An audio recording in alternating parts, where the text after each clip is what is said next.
E boa noite, em especial, ao nosso caríssimo líder, nosso grande amigo, professor do Instituto, do nosso IDP, presidente do Instituto de Direito Administrativo do Distrito Federal, autor de diversas obras super importantes do direito administrativo, um homem a quem eu devo apenas falar a verdade e a sinceridade, um dos mais brilhantes administrativistas do nosso país, da nova geração, de mão cheia, e que hoje vai nos brindar com a palestra em homenagem ao lançamento da segunda edição do seu livro Sanções Disciplinares, que vai tratar um pouco também do controle jurisdicional sobre a sanção administrativa.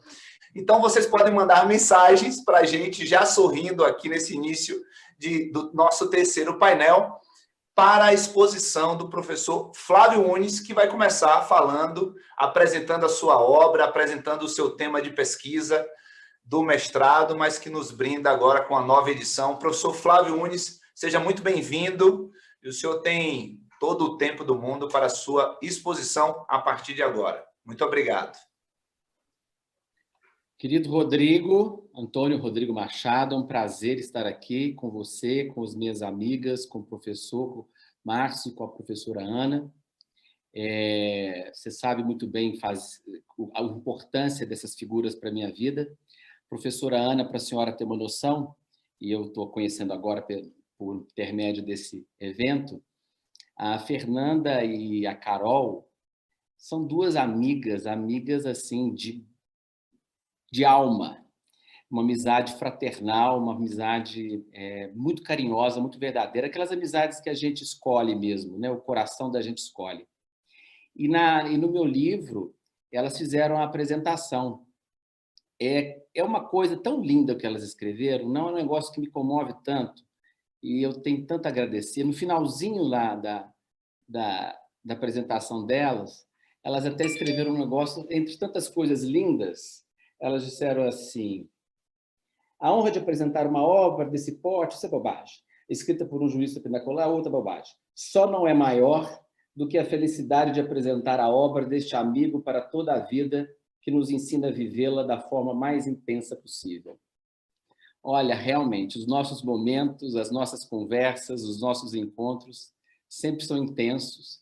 Eu acho que as oportunidades que eu tive para aprender na vida é que vale a pena mesmo a gente viver intensamente o agora, viver as amizades que a gente tem, não é? Não criar tantas expectativas em relação ao outro, em relação à vida, que isso só vai julgando para frente, uma coisa que a gente tem que experimentar já. E essa amizade com vocês me deixa muito feliz, me faz muitíssimo bem. É uma oportunidade de eu poder agradecer isso em público, o carinho de vocês comigo, viu? Mas, professora Ana, o Rodrigo ainda foi mais generoso ainda na escolha das pessoas que estão aqui comigo. O professor Márcio Camarosano é um padrinho, eu diria que é um segundo pai mesmo, também escolhido pelo coração, não é? É uma pessoa que talvez a gente... É engraçado, eu não me lembro quando foi a primeira vez que eu o conheci, enfim, eu só sei que é uma afinidade, uma empatia que foi só aumentando, se desdobrando. Eu tenho o luxo de contar sempre com as falas generosas do professor em relação a mim. Por onde quer que ele passe, ele faz questão, quando menciona o meu nome, de me colocar num lugar especial. Então, eu tenho muito a agradecer.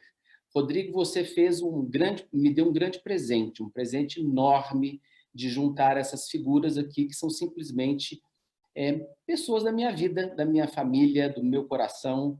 Então, eu estou muitíssimo feliz. Isso já basta para o dia de hoje, para finalizar esse ano, que é um ano tão difícil para tanta gente, né? E também não foi fácil para mim, em certa medida, vocês sabem bem, mas está tudo certo, está tudo bem, e a gente vai seguir adiante.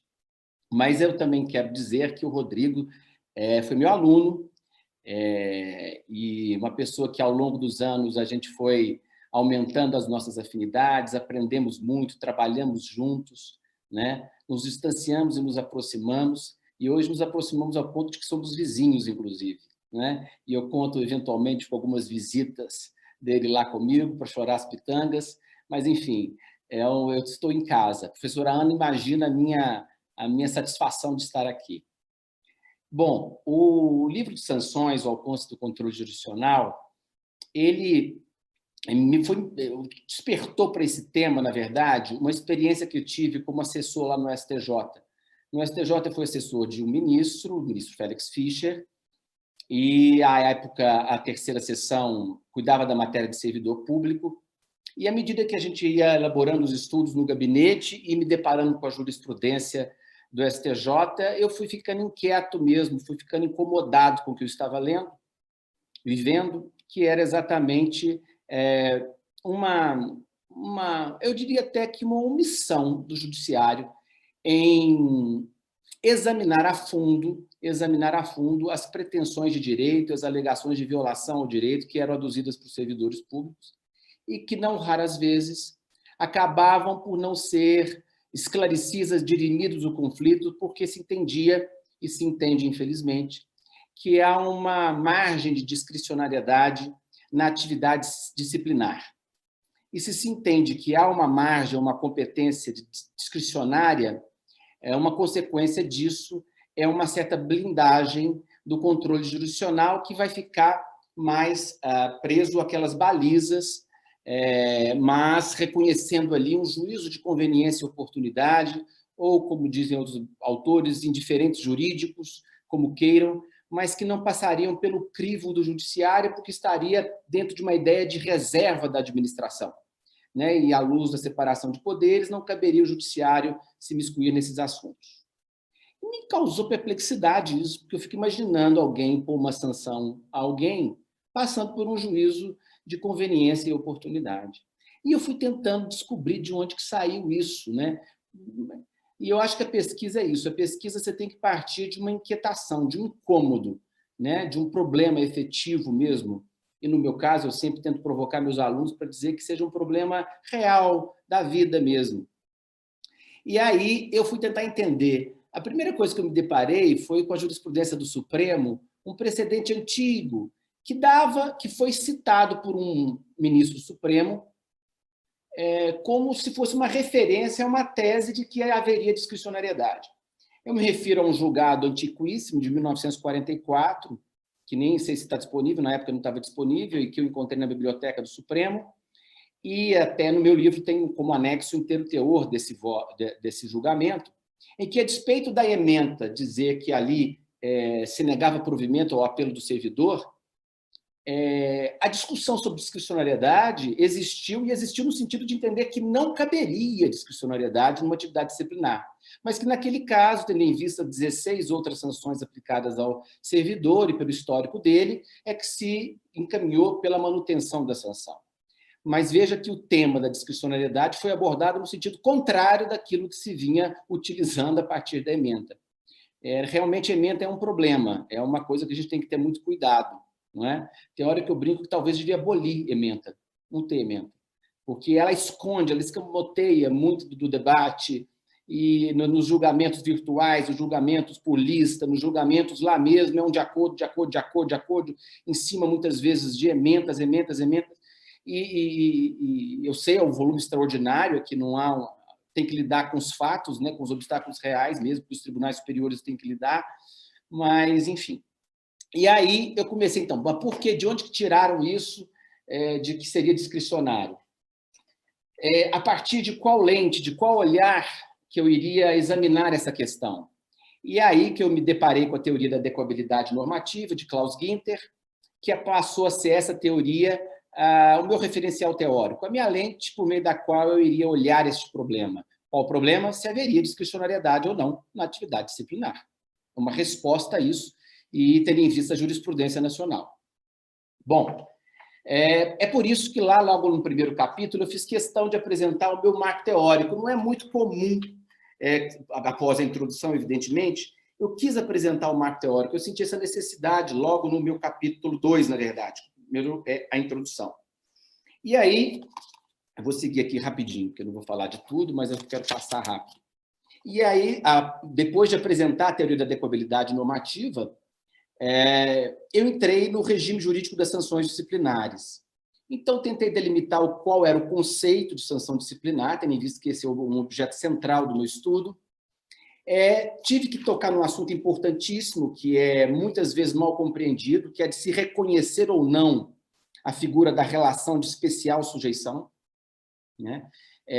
Há muita crítica em relação a isso, porque um viés autoritário permeou, eventualmente, a criação dessa noção, dessa figura no âmbito do direito administrativo, visando a fugir dos parâmetros de legalidade, na medida em que autorizaria uma mitigação a certos princípios da administração pública em função da relação de especial sujeição.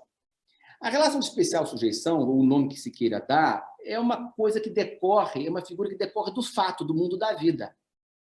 Porque há relações jurídicas que têm especificidades diante das atribuições que cada parte assume numa relação jurídica, que não acontece normalmente numa relação de subordinação geral, que a todos, de forma genérica, alcança, como, por exemplo, as normas de trânsito. As normas de trânsito dizem respeito a todos nós indistintamente. Por outro lado, o Estatuto dos Servidores Públicos da União tem uma especificidade de prerrogativas, obrigações, apenas entre partes delimitadas, especiais, daí talvez a ideia de relação de sujeição especial, enfim. E que uma consequência disso, evidentemente, não bastaria só classificar, seria reconhecer também uma impossibilidade fática de nós conseguirmos, na lei, por exemplo, ou de forma abstrata, antecipar todas as nuances relativas às obrigações dessas partes, dessa relação jurídica. Então, como imaginar quais seriam todas as noções em volta da atividade zelosa da administração pública, né? O que é agir com zelo? É possível a gente discriminar isso tudo na lei? Ou nós temos que reconhecer que essa relação de especial sujeição demanda uma integração com outras noções para que se possa, aí sim, chegar a uma delimitação daquilo que é, vamos dizer, o correto ou não no âmbito da administração pública, naquele tipo de relação jurídica. Então, o problema não é propriamente se existe ou se não existe.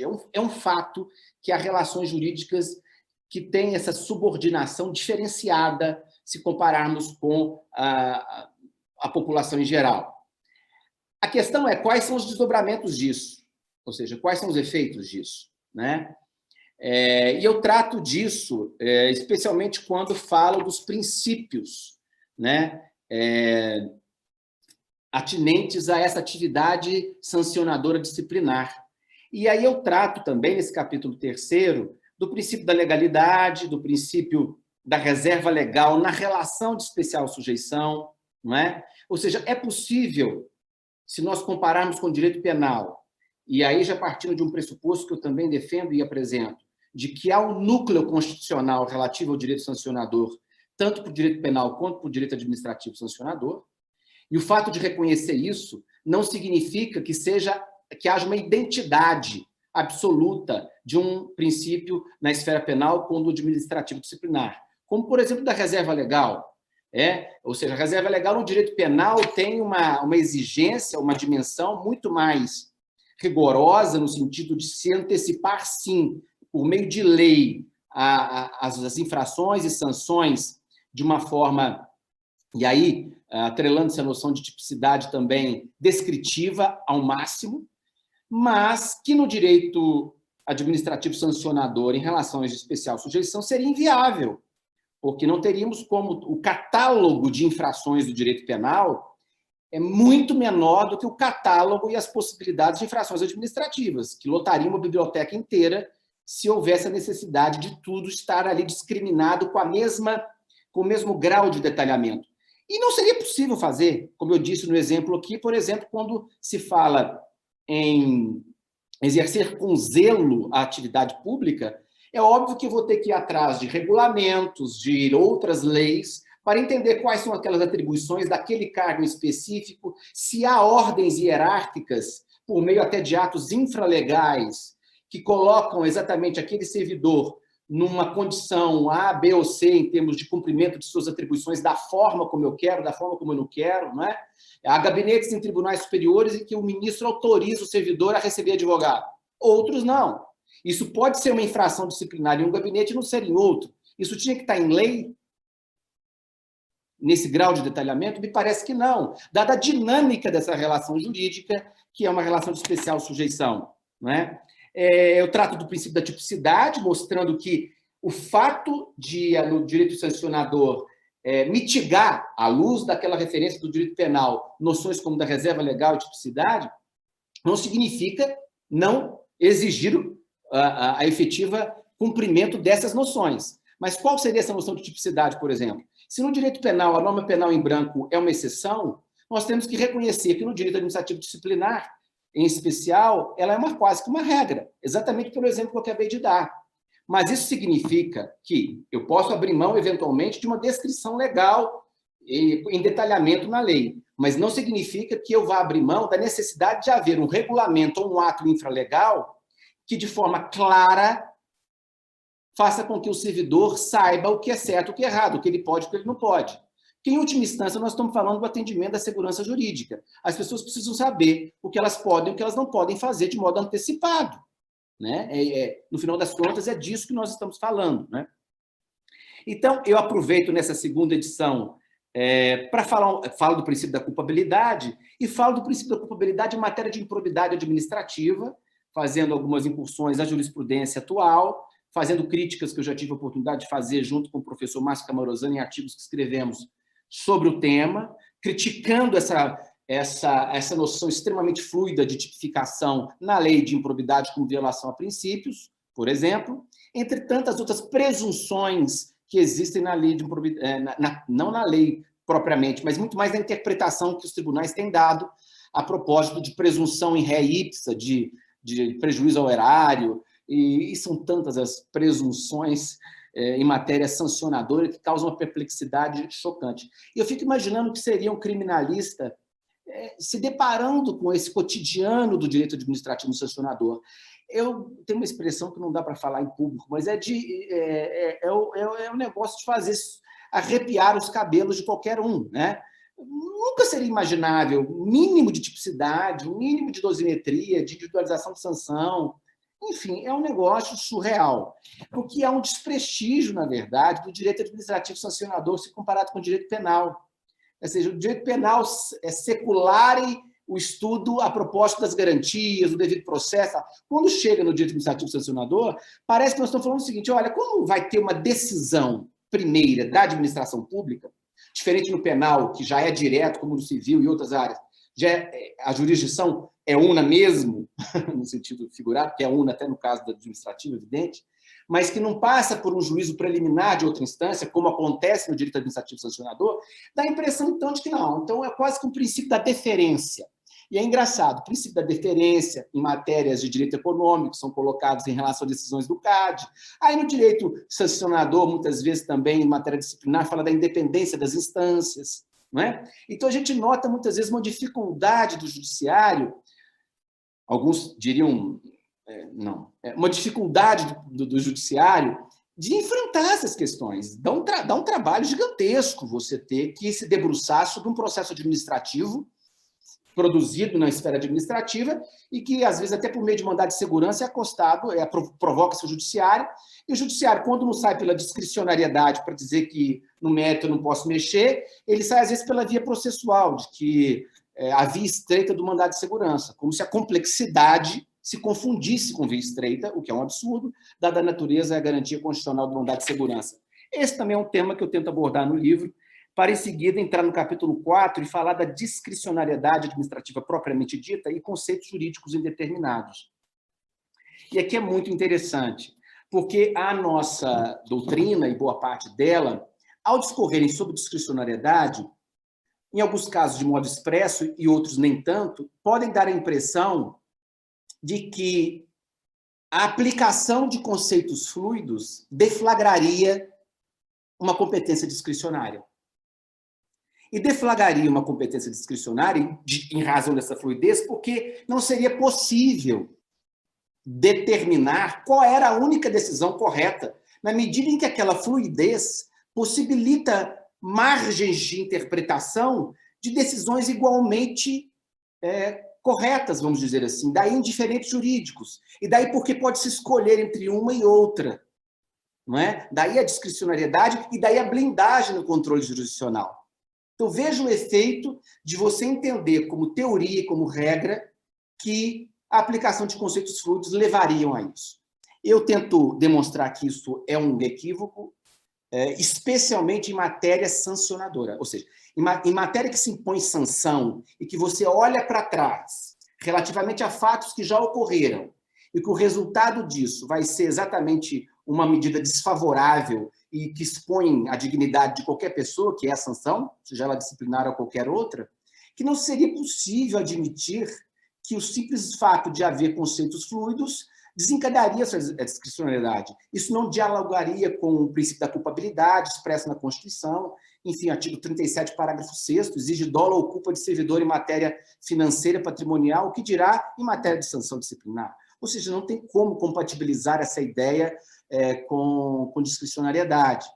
Então, como é que você lida com o fato dos conceitos fluidos? Assim, será que, de fato, conceitos fluidos não tem outro jeito? A gente vai ter que assumir que tem uma margenzinha, que tem um jeito.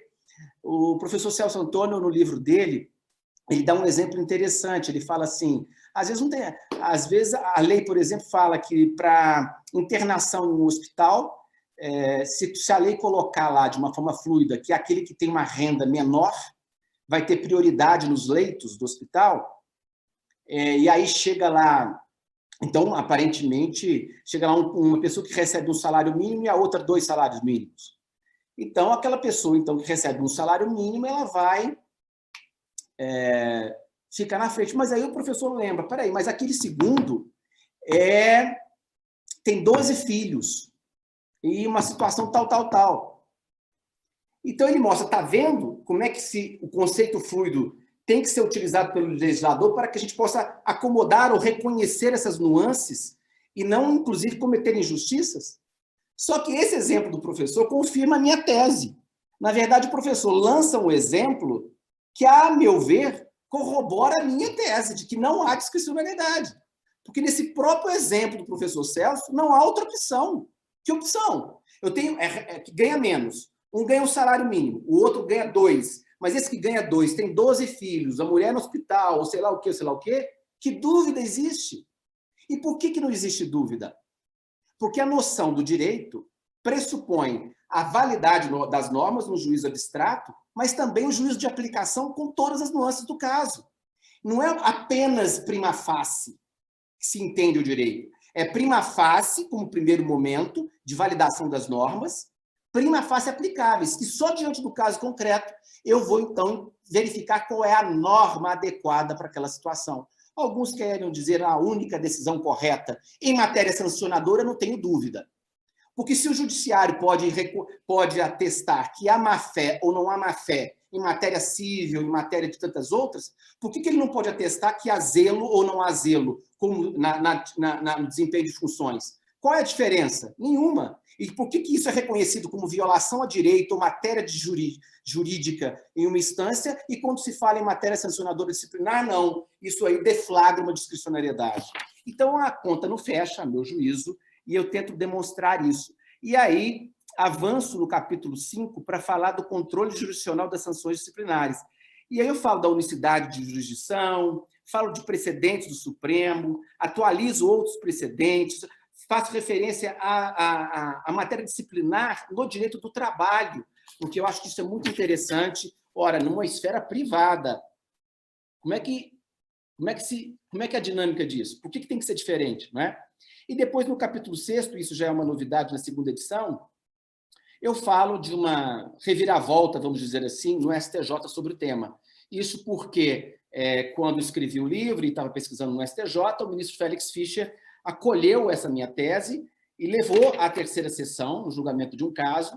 Esse caso é o MS 12927, e alertando para o tribunal no sentido, olha, o STJ tem falado aqui em vários momentos em mérito administrativo, ou que não cabe à justiça examinar a justiça ou injustiça da decisão, ou seja, reconhecendo uma margem, uma blindagem, uma reserva da administração, e o ministro Fischer apontou a perplexidade em torno disso. Foi aprovado, vamos dizer assim, né, o voto dele nesse sentido, e eu fiquei numa felicidade, achei isso tão bacana, me enchi de orgulho mesmo, e eu falo isso mesmo. E acho que a gente faz pesquisa para a vida, não é? E mudar a vida é uma coisa muito legal, né? E aí, eu fiquei feliz, e a felicidade dura pouco, né, gente? Porque o STJ muda o regimento, passando a competência de servidor público para a primeira sessão, e a primeira sessão passa a se reportar aos precedentes anteriores à decisão do ministro Fischer, como se ela nunca tivesse existido. E volta, e até hoje nós temos aí discricionariedade, etc., em matéria, que eu demonstro isso no livro e tento mostrar o equívoco disso. Bom, eu acho que aí vem, por fim, as conclusões e os anexos, entre os quais aquela decisão de 1944. Eu tentei aqui passar rapidamente por aquilo que eu escrevi no livro, para bater esse papo aqui com esses queridos amigos.